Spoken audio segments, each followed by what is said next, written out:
আসসালামু আলাইকুম, সবাইকে স্বাগত জানাচ্ছি ইউটিউব চ্যানেল কেকিউ ডেইলি ভিডিওতে। বরাবরের মতো আরও একটি দুর্দান্ত নতুন ভিডিও নিয়ে চলে আসলাম। আজকের ভিডিওতে আমরা রাশিয়াতে পড়াশোনা করা এবং পার্ট টাইম জব বা স্টুডেন্টরা এখানে এসে কী ধরনের সমস্যার সম্মুখীন হতে পারবে অথবা কী ধরনের সুযোগ সুবিধা থাকবে সেই বিষয়গুলো নিয়ে আলোচনা করব। আমার সাথে আজকে জয়েন করছে রাশিয়ান একজন স্টুডেন্ট, রাশিয়াতে পড়াশোনা করে এবং পাশাপাশি পার্ট টাইম জব করে।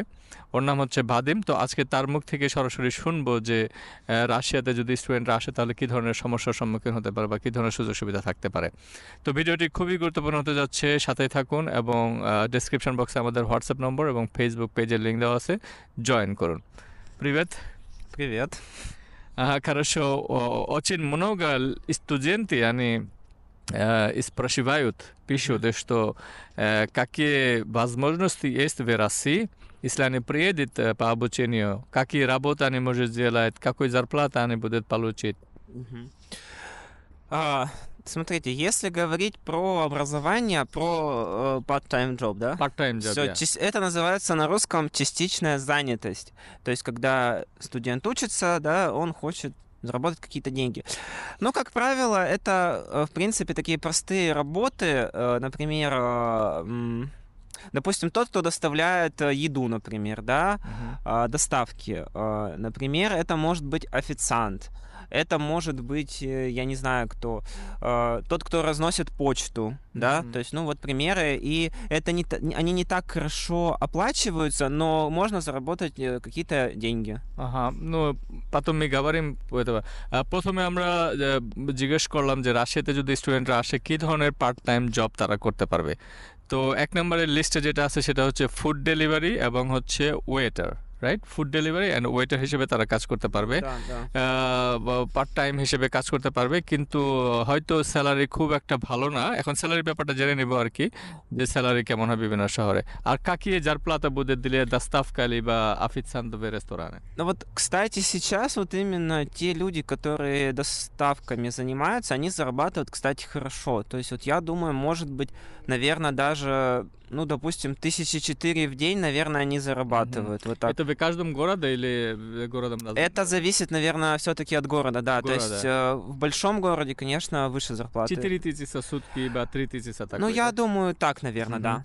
তো যারা ফুড ডেলিভারি করে রাশিয়াতে, এটা তারা কেমন স্যালারি পায় আর কি। তো বিভিন্ন শহর অনুসারে কিন্তু এটা ভিন্ন হতে পারে। যেমন কেউ যদি বড় শহরে ফুড ডেলিভারি করে তার হয়তো স্যালারিটা একটু বেশি হবে, আবার যদি কেউ ছোট কোনো শহরে ফুড ডেলিভারির কাজ করে তাদের কিন্তু বেতনটা একটু কম হবে। তো অ্যাভারেজলি হয়তো বা 3000 থেকে 4000 রুবল পর্যন্ত হতে পারে। হয়তো কোথাও একটু বেশি হবে বা কোথাও একটু কম হবে। ডেইলি 3000 বা 4000 রুবলের মতো পাওয়া যেতে পারে। আবার অনেকের ক্ষেত্রে এটা আরও ком হতে পারে. Еще если официант работает на официанта, они тоже такое получают, да? У официантов есть такое понятие, как чаевые. Знаешь, наверное, да? Типс, по-моему, да? Типс. Да, в общем, да, у них есть такое понятие. Я думаю, что да. Я еще хотел сказать, вот важно тоже, ребят, что можно работать, например, преподавателем, например. То есть, например, если вы знаете, там, не знаю, английский язык, не знаю, там... В общем, да, то есть это тоже хорошо. তো আর একটা দ্বিতীয় যেটা বললো যে যারা বিভিন্ন ওয়েটার হিসেবে কাজ করবে বিভিন্ন রেস্টুরেন্টে, তাদের কিন্তু আরেকটা প্লাস আছে, সেটা হচ্ছে তারা কিন্তু টিপস পেতে পারবে আর কি। তো বিভিন্ন রেস্টুরেন্টে তারা কাজের পাশাপাশি তারা স্যালারি তো পাবেই এবং সেই সাথে কিছু টিপসও তারা পেতে পারবে।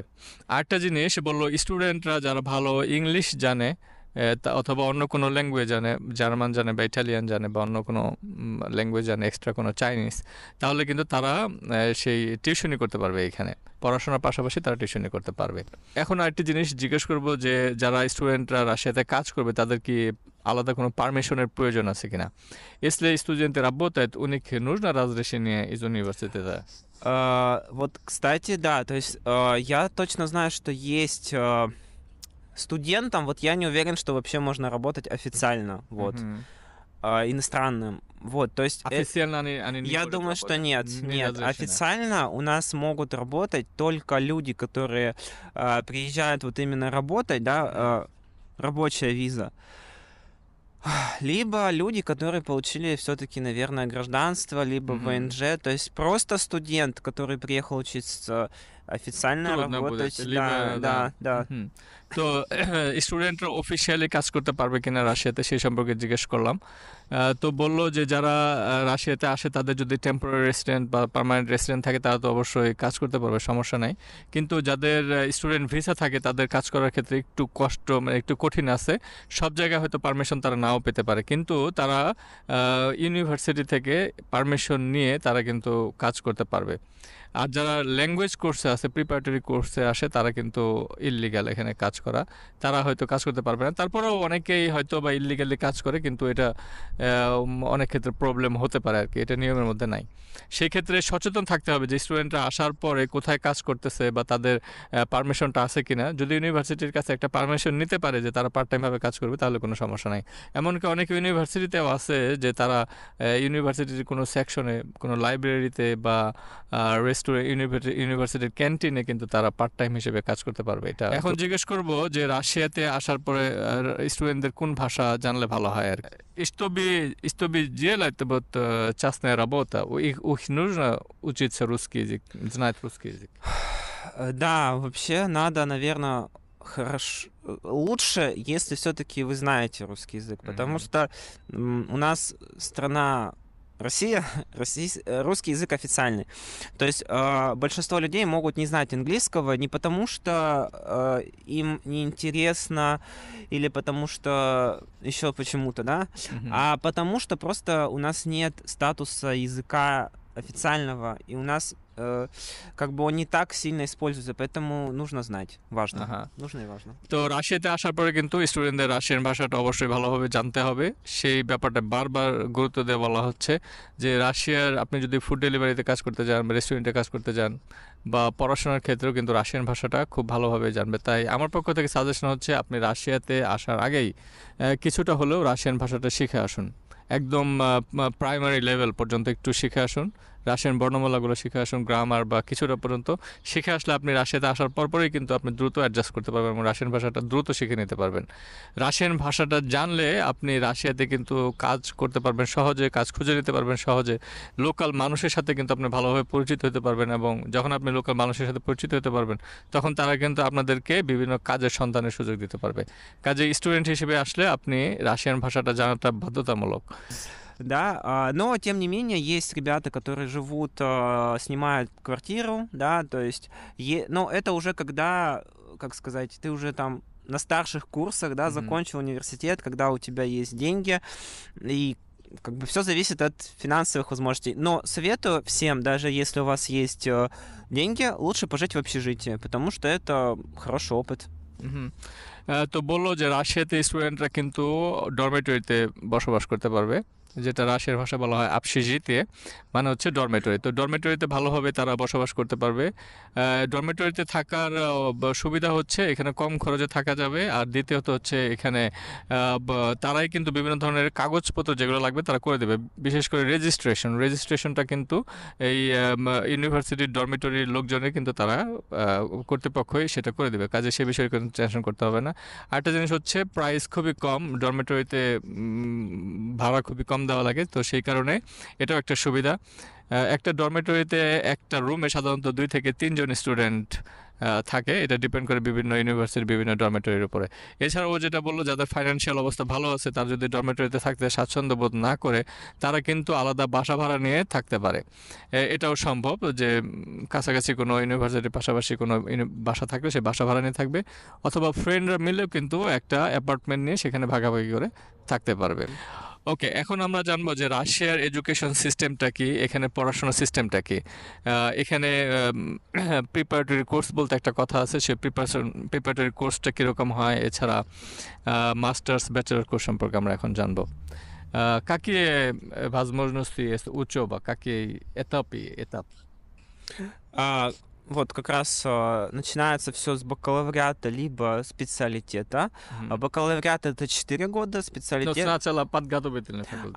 Да, извиняюсь. Начинается все с подготовительного факультета под фак, где студенты иностранцы учат в течение года русский язык, да, то есть занимаются там каждый день почти, да, то есть сначала, да, подготовительный факультет, потом студент হুম। может уехать в другой Ага। город, если захочет.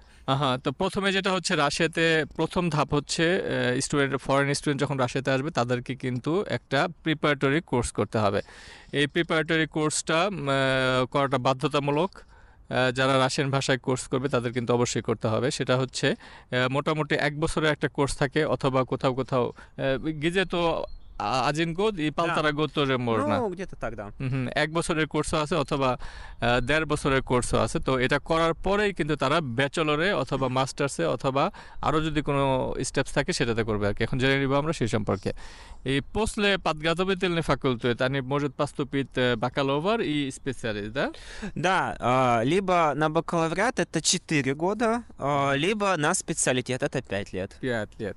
তো подготовительный факультет অর্থাৎ প্রিপারেটরি কোর্স শেষ করার পরে সে কিন্তু তার পছন্দনীয় কোনো সে সাবজেক্টে সে অনার্স করতে পারবে, ব্যাচেলর ডিগ্রি করতে পারবে, অথবা আরেকটা রাশিয়াতে আরেকটা স্টেপস আছে সেটাকে বলা হয় স্পেশালিস্ট, সেটাও কিন্তু সে করতে পারবে। তো ব্যাচেলরের সাথে স্পেশালিস্টের পার্থক্যটা হচ্ছে ব্যাচেলর হচ্ছে 4 বছরের কোর্স আর স্পেশালিস্ট হচ্ছে 5 বছরের কোর্স। আর স্পেশালিস্ট কোর্স যদি কেউ করে তার এটা মাস্টার্স সমতুল্য, একদম ব্যাচেলর এবং মাস্টার্স সমতুল্য, তার আর মাস্টার্স আলাদাভাবে করতে হবে না। После бакалавр они поступят как магистратура, да? Да, то есть те ребята, студенты, которые закончили специалитет, они могут сразу поступить в аспирантуру. Мгм. Те, кто учится, закончили бакалавриат, они идут в магистратуру. Магистратура где-то 2-3 года. হুম। যারা ব্যাচেলর ডিগ্রি করবে অর্থাৎ অনার্স ডিগ্রি করবে তারা কিন্তু তাদের হচ্ছে 4 বছর তারা কোর্স শেষ করার পরে মাস্টার্সে ভর্তি হতে পারবে। মাস্টার সাধারণত 2 থেকে 2 বছর অথবা 3 বছর কোথাও হতে পারে আর কি। আর যারা স্পেশালিস্ট প্রোগ্রাম করবে তাদের 5 বছর কোর্স করতে হবে এবং তারা মাস্টার্স আর করার দরকার নেই, তারা সরাসরি আসপিরান্তোরা বলা হয় রাশিয়ান ভাষাতে যেটা, সেটা পিএইচডি সমতুল্য। তো পিএইচডি তে ভর্তি হতে পারবে আর কি। তো রাশিয়াতে স্টুডেন্টরা যদি বসবাস করে তাহলে তাদের খরচ কেমন হয়, খাবার খরচ বা লিভিং খরচ কেমন হয় সে বিষয়ে একটু জেনে নিব ওর কাছ থেকে.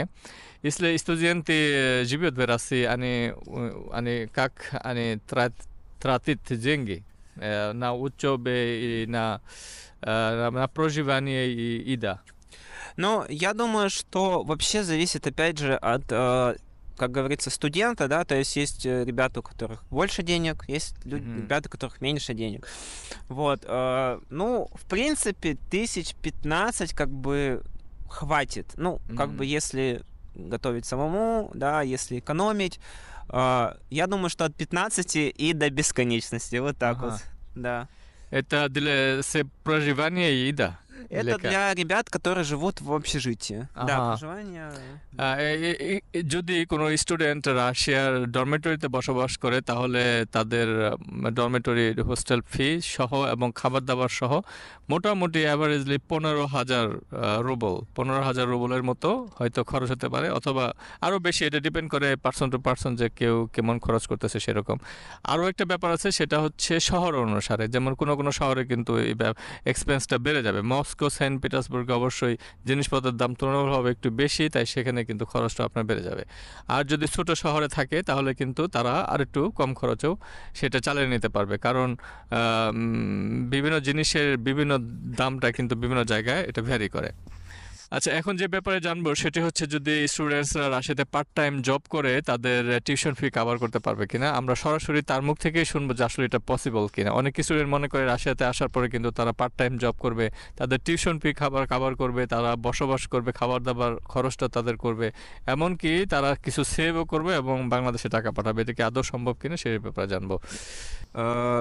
Ну да, я с тобой согласен, что если человек учится платно, да, мы называем это платное обучение, то, наверное, лучше, если ему будут помогать его семья, так скажем, потому что платно все-таки учиться дорого. Я сам, например, учился бесплатно, но даже я, как русский человек, как сказать, из России, да, то есть если бы я учился платно, это было бы очень тяжело, так скажем. Но не просто если, как сказать, вы из обычной семьи, из семьи, так скажем. Через подработку они могут жить как проживание и как еда, ну, да, то есть как бы ты будешь как бы кушать, да, но как бы для обучения трудно. Для обучения нет, это трудно, да. ওকে, তো ও যে ব্যাপারটা বললো যে রাশিয়াতে পার্ট টাইম জব করে কিন্তু একটা স্টুডেন্ট মোটামুটি তার খাবার খরচটা অথবা তার বসবাসের খরচটা হয়তো যোগাতে পারবে যদি সম্ভব হয়, কিন্তু টিউশন ফি কভার করাটা খুবই কঠিন। কারণ একটা বড় অ্যামাউন্ট তাকে হয়তো টিউশন ফি দিতে হবে, সেই কারণে পার্ট টাইম জব করে যারা চিন্তা করতেছেন টিউশন ফি কভার করবেন, আসলে বাস্তব পক্ষে কিন্তু টিউশন ফি কভার করা সম্ভব না যদি তাদের ফাইন্যান্সিয়াল সাপোর্ট না থাকে তাদের ফ্যামিলি থেকে। তো সেই কারণে এটা একদম ক্লিয়ার যে রাশিয়াতে আপনি পার্ট টাইম জব করে আপনি হয়তো আপনার লিভিং কস্টটা মোটামুটি আপনি কালেক্ট করতে পারবেন, কিন্তু টিউশন ফি কভার করা যাবে না। তো এই ছিল আজকের ভিডিওটি দেখার জন্য সবাইকে অসংখ্য ধন্যবাদ। পরবর্তী পর্বের জন্য আমাদের সাথে থাকুন, পরে আবার দেখা হবে। আল্লাহ হাফেজ।